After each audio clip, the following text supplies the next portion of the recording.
अस्सलाम वालेकुम नाजरीन, मैं हूं शाहिद मेतला और आप मेरा डिजिटल चैनल देख रहे हैं। इमरान खान साहब की जो आयला मलिक के साथ ऑडियोज रिलीज हुई थी, लीक हुई थी, उस पर उनका सबसे पहला रद्द अमल आ गया और एक तरह से उन्होंने एतराफ़ भी कर लिया है कि वो ऑडियोज असली थी, जाली नहीं थी, डीप फेक नहीं थी। जैसे पीटीआई के दूसरे बहुत सारे फॉलोअर्स और रहनुमा ये बात कर रहे थे कि वो डीप फेक है और इमरान खान साहब की असली ऑडियोज नहीं है। लेकिन आज इमरान खान साहब ने उस पर रद्द अमल दिया और एक तरह से एतराफ़ भी कर लिया है कि वो असली है। एक इंटरव्यू में उन्होंने एतराफ़ किया है। किस तरह से ये एतराफ़ सामने आया है, इस पर बात करेंगे।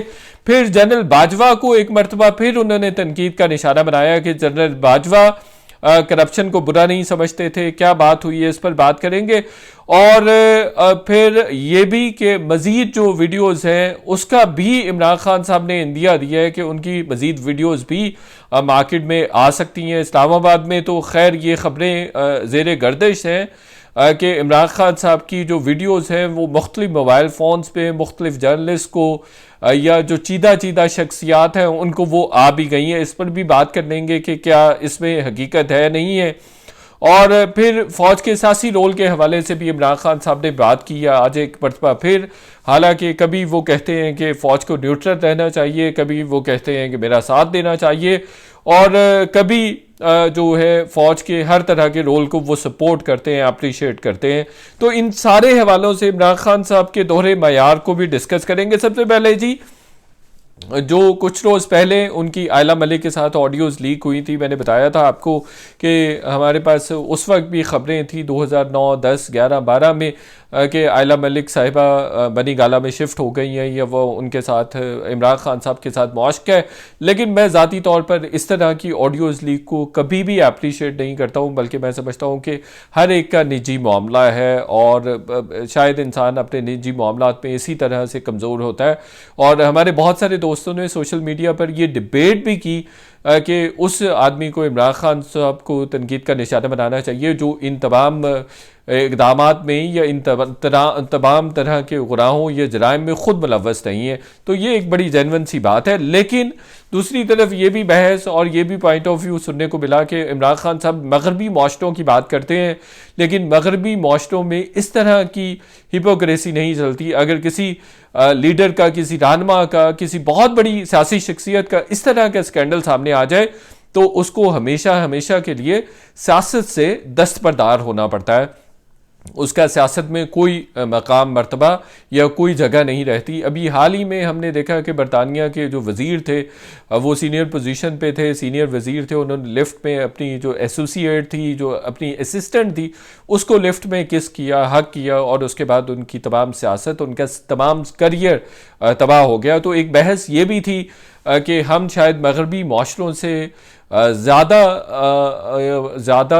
एक तरह से इन चीज़ों को एब्जॉर्व करने वाला मुआशरा है कि हमने इस तरह की जो गैर अखलाकी या अखलाक बाख्ता चीज़ें उनको भी एब्जॉर्ब कर लिया हुआ है और हमें उसके हवाले से ज़्यादा पेशेंस है, ज़्यादा इंड्योरेंस है और हम समझते हैं कि शायद ये गुनाह नहीं है। एक तो ये बात, बहरहाल ये बात जेन्युइन है कि इमरान खान साहब बतौर सियासी लीडर उनको इस तरह की हरकत से, उनको इक़दामात से बचना चाहिए, इस तरह के जराइम और गुनाहों से बचना चाहिए। और उनको ख़ुद भी एहसास था उस वक्त भी और अब भी है कि उनको टैप किया जाता है या उनकी मॉनिटरिंग या सर्विलेंस की जाती है। दूसरा, उन्होंने एतराफ़ किया जी, आज उन्होंने हबीब अकरम साहब को इंटरव्यू दिया, उन्होंने कहा कि जो ऑडियोज़ लाई जा रही हैं 66% के करीब 28 साल के नौजवान बच्ची हैं जिनकी तादाद 66% है पाकिस्तान में। तो उनको आप किस तरह का मुआशरा दिखाना चाह रहे हैं या किस तरह के लीडर दिखाना चाह रहे हैं और किस तरह से उनके सामने गंद आप फैला रहे हैं। उन्होंने एतराफ़ किया है कि ये ऑडियोज़ एक तरह से मेरी ही हैं। एतराफ़ उन्होंने किया कि उन्होंने कहा कि हमारा दीन कहता है कि अगर किसी ने कोई गुनाह सरजद किया है तो उस पर पर्दा डालना चाहिए, उस बुराई को उछालना नहीं चाहिए। बुराई को इसलिए नहीं उछालना चाहिए कि वो उससे ज़्यादा फैलती है। उन्होंने कहा कि आप नौजवान नस्ल को क्या दिखा रहे हैं, और इस्लाम भी पर्दा डालने की बात करता है। उन्होंने कहा कि ये दीन के भी ख़िलाफ़ है। फिर उन्होंने ये कहा कि इससे हमारा मुआशरा तबाह हो जाएगा, हमारी नौजवान नस्ल तबाह हो जाएगी। तो इस तरह से उन्होंने इससे इनकार नहीं किया। लेकिन यहाँ पे उनका दोहरा मयार है। जब उनके सियासी मुखालफिन की बात होती है तो इस तरह के चीप हथकंडों से ही वो इस्तेफादा करते नज़र आए हैं। जैसे तलाल चौधरी साहब का एक स्कैंडल सामने आया था तंजीम साजी के हवाले से, तो उसको जगह जगह मजमों में जाके डिस्कस करते थे कि तलाल चौधरी इनका सीनियर रहनुमा नून लीग का, वो तंजीम साजी रात को 3 बजे करने चला गया। फिर मरियम नवाज़ के हवाले से भी उन्होंने सेक्सिस्ट रिमार्क्स पास किए। उन्होंने कहा कि एक जलसे में कहा कि मरियम तुम मेरा ज़्यादा नाम ना लिया करो, कैप्टन सफदर नाराज़ हो जाएगा। इसी तरह से फिर उन्होंने चेयरमैन नैब की जो वीडियो थी तैयबा गुल के साथ, उसको भी मंजर आम पर लेकर आए और उसको भी उन्होंने इंटरनेट वगैरह पे वायरल करवाया। और फिर तैयबा गुल को 40-50 दिन प्राइम मिनिस्टर ऑफिस में, प्राइम मिनिस्टर हाउस में इनफैक्ट उनको महबूस रखा गया और उनको वहाँ पे रखा गया और उनको हिरास किया गया। और फिर चेयरमैन नैब से मुख्तलिफ तरह के काम भी निकलवाए गए। मालम जब्बा के हवाले से रिलैक्सेशन, BRT के हवाले से रिलैक्सेशन, और फिर अपने सियासी मुखालफिन को भी उन्होंने पकड़वाया। तो ये भी दोहरा मयार यहाँ पर भी है। और भी बहुत सारे जो सियासी रहनुमा हैं उनके खिलाफ भी इसी तरह की वो चीज़ें करते और करवाते रहे हैं। तो बहरहाल यहाँ पे उनका दोहरा मयार है। अपने लिए वो दीन की आड़ ले रहे हैं, लेकिन दूसरों के लिए वो दीन की आड़ को मलहूज़ ख़ातर नहीं रखते या दीन के अहकामात को मलहूज़ ख़ातर नहीं रखते, तो मुनाफ़कत करते हैं। तो इमरान खान साहब इस तरह की मुनाफ़कत और दोहरा मयार शुरू से रखे हुए हैं। फिर उन्होंने जनरल बाजवा के हवाले से कहा कि जी जनरल बाजवा, हमें तो आखिरी साल में पता चला था कि वो करप्शन के अगेंस्ट नहीं है। आपको आखिरी साल में पता चला था, उसके बावजूद आप उनको ताहयात एक्सटेंशन देना चाहते थे, तोसी देना चाहते थे, आप उनको कंटिन्यू करवाना चाहते थे और उनकी तारीफ ही करते नहीं थकते थे कि सबसे शानदार जनरल है। चूँकि आपको उनसे फ़ायदा हो रहा था, आपको उनसे सियासी बका, सियासी दवाम मिल रहा था, आपको उनकी वजह से इक़्तिदार मिला हुआ था, तो आप उनकी वजह से पार में रहना चाहते थे। आप उनके इख्तियार और ताकत को इस्तेमाल करके, उनके ओहदे को इस्तेमाल करके आप इक़्तिदार पर काबिज़ रहना चाहते थे। लेकिन जब उन्होंने नहीं आपका साथ दिया तो अब आप कह रहे हैं कि वो बुरे थे और वो करप्शन को बुरा नहीं समझते थे। दूसरा देखिए, अगर नैब उनके इख्तियार में थी तो शाहिद खाकान अब्बासी उनके दोस्त थे, वो जेल में गए, मिफ्ताह इस्माइल जेल में गए, और फिर सुप्रीम कोर्ट, हाई कोर्ट्स के फैसले कैसे नैब के केसेस के खिलाफ आए। उन केसेस में कुछ नहीं था। जैसे राना अज़नाउल्लाह के केस में बरियत आ गई उनकी, और जब उन्होंने इंटरनेशनल इदारों को अप्रोच किया तो इस्टेब्लिशमेंट ने उनको बिन्नत तरला किया कि आप अपने लेटर्स को, अपने केस को इंटरनेशनल इदारों के सामने से विड्रॉ कर लें, इससे मुल्क की बदनामी और इदारों की बदनामी होगी।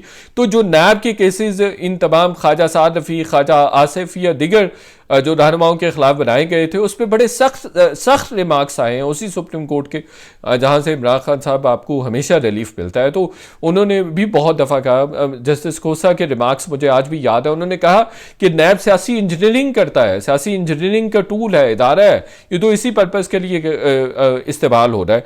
तो उन मुकदमात में कुछ भी नहीं था, सिर्फ आपकी फरमाइशों को जो कि शहजाद अकबर के ज़रिए आप करते थे, आपके सियासी मुखालफिन को टॉर्चर किया गया, इज़ा पहुँचाई गई, तकलीफ़ पहुँचाई गई, और गैर ज़रूरी, और उन केसेस में कुछ नहीं था।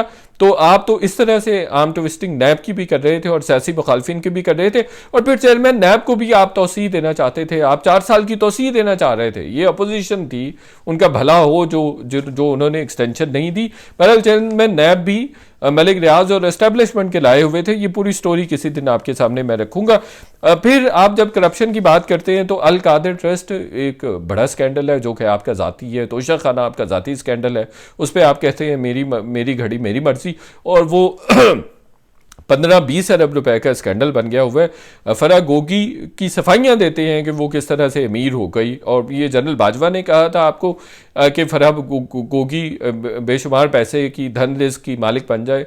घड़ियाँ बेचने के लिए जनरल बाजवा ने आपको कहा था, BRT की करप्शन करने के लिए जनरल बाजवा ने, मालम जब्बा 10,000 और मिलियन ट्री सुनामी है। फिर आपने $6 अरब का एक कॉन्ट्रैक्ट रज़ाक दाऊद साहब को दे दिया। जहांगीर तरीन साहब ने 1100-1200, जहांगीर तरीन और दूसरा जो शुगर कार्टल था उन्होंने 1100 अरब रुपया कमा लिया। अद्वियात का स्कैंडल आया, नदीम बाबर का पेट्रोल का स्कैंडल आया, अली जैदी के 10,000 स्कैंडल्स आए, और बाकी वज़रा के भी 10,000 स्कैंडल्स आए, लेकिन आपने कुछ नहीं किया। और फिर आखिर में मैं बात करूंगा कि आप फिर एक मरतबा फ़ौज को सियासी मामलात में घसीटने की कोशिश कर रहे हैं। मुसलसल आप यही काम किए जा रहे हैं। कभी आप न्यूट्रल रहने का कहते हैं, कभी आप कहते हैं कि सियासी रोल होना चाहिए। अब आप ये कह रहे हैं कि ISI को कब्ज़ा माफिया, स्मगलिंग और जो हाई लेवल की करप्शन है उसके ख़िलाफ़ मंजर आम पर आना चाहिए, मैदान अमल में आना चाहिए और उनको ISI वालों को इन तमाम जराइम का मुकाबला करना चाहिए या इन तमाम बुराइयों का मुकाबला करना चाहिए। आप फिर फ़ौज को सिविलियन डोमेन में धकेल रहे हैं और फिर आप कह रहे हैं कि फ़ौज ही माफिया के ख़िलाफ़ लड़ सकती है। हालांकि फ़ौज का कोई रोल नहीं है, कोई कॉन्स्टिट्यूशनल रोल नहीं बनता और पूरी दुनिया में जब भी फ़ौज सिविलियन मामलात पे घुसती है या उनकी सिविलियन डोमेन में आती है, ख़राबियाँ पैदा होती हैं चूँकि उनका तजर्बा हार्डकोर बैटल है, हार्डकोर जंग है या जंगी मामलात होते हैं। तो आप फ़ौज को इस तरह की दावत देना या इस तरह की चीज़ों के लिए अर्ज करना और बार बार करना उनको मुतनाज़ा बनाना है। और जब एक फ़ैसला हो गया, इंस्टीट्यूशनल फ़ैसला कि अब वो किसी भी सियासी मामलात का हिस्सा नहीं बनेगी, सियासी अमल का हिस्सा नहीं बनेगी, तो इस बात को हम सबको अप्रिशिएट करना चाहिए। और वैसे भी पूरी दुनिया की एग्जांपल्स, प्रेसिडेंट्स हमारे सामने हैं कि जो भी तरक्की याफ्ता अक़वाम है वहाँ की अफवाज सिर्फ बॉर्डर्स तक महदूद रहती है। तो आप बार बार उनको क्यों मजबूर करते हैं कि वो सिविलियन डोमेन में आए? ये भी आपका तर्ज अमल इंतहाई मुनाफिकाना है जिससे आपको परहेज़ करना चाहिए। वीलॉग देखने का बहुत शुक्रिया। आपसे रिक्वेस्ट है चैनल को सब्सक्राइब करें ताकि इसी तरह का कंटेंट आप मज़ीद भी देखते रहिए। बहुत शुक्रिया।